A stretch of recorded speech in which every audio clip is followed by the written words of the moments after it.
If you have been living with anxiety for a while now and have started to work on your anxiety recovery, actively or unknowingly, you probably had moments in which you seemed to be completely fine. The thought of being completely anxiety-free might have even crossed your mind. You were living your normal day-to-day life, and then out of seemingly nowhere, boom, anxiety hit back with its full force, completely bringing you off course and right back to where you started from, possibly even worse than before.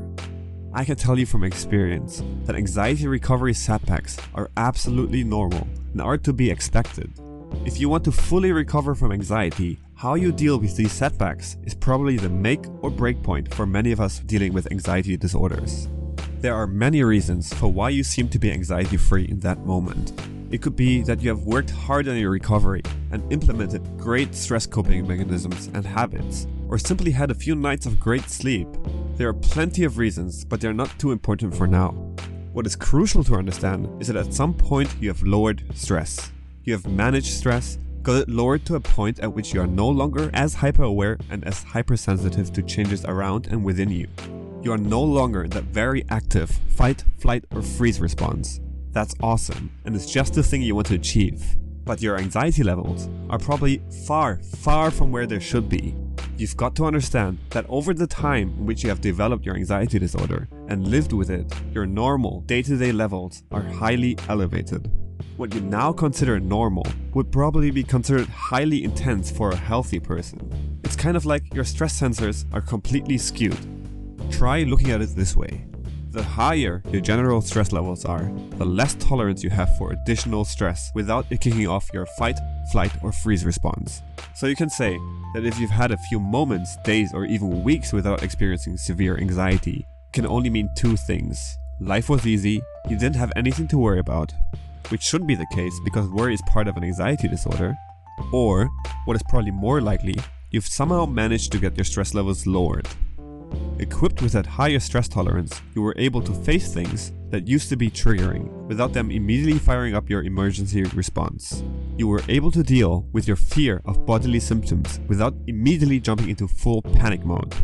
When you face a setback and the physical symptoms seem to go crazy again, that means you were unable to cope with any additional stress. You have reached that overwhelm point again. And this is the important part. If you face a setback, it is important that you acknowledge it for what it is. Now, after watching this video, you understand the processes behind it, which will make it a lot easier. Symptoms popping up uncontrollably again does not mean you're back to square one. It also does not mean that they are a sign of a more serious illness, because you thought you were anxiety free.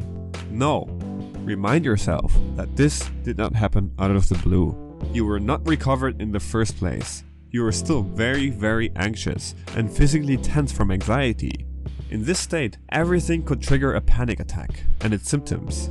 Take a mental step back, slow down your breathing, relax your body, and tell yourself that this is a normal part of your recovery process. Trace back the things you have done or thought about that could have been stressful. It doesn't have to be anything extreme. Remember that you're vulnerable to stress at the moment, and the smallest things can be triggering. Adding all this up mentally helps you figure out how this happened, and you learn how your body functions and reacts.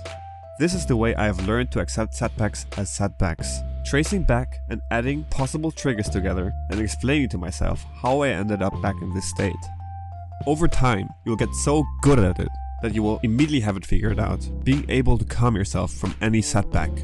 Your main goal is not to let simple setbacks bring you completely off course and raising your general stress levels back to where everything and every thought is triggering.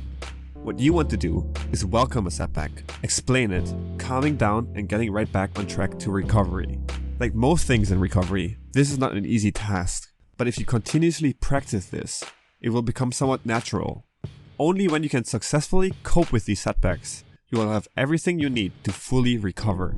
At first, it will take some time, then you will be able to calm quicker, until eventually they do not pop up at all.